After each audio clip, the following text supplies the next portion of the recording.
is a 1990 Maruti Gypsy. It definitely looks very nice. There's a mirror here so you can spot what's there on your left side. Multiple lights here as well as here. In fact, it's only on this side, not on that side. Meanwhile, you can see this is all LED, of course. The wheels have been upsized on this car, 215/75 15s, which looks really nice. It says 1.3, but this is not a 1.3 engine car. This is a 1-liter engine car. It says Gypsy King. This is not a Gypsy King either. You get a visor right there, and then there is lot of seating capacity. 8 people can actually sit in this car without their heads because it does not get any headrest whatsoever. Spare wheel is placed here. This has been extended a bit. Let's open this. Some effort.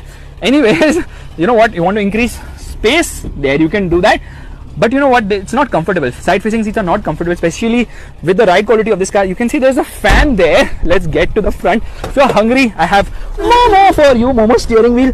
Dashboard design is actually very nice because well maintained, and there's a fan here as well.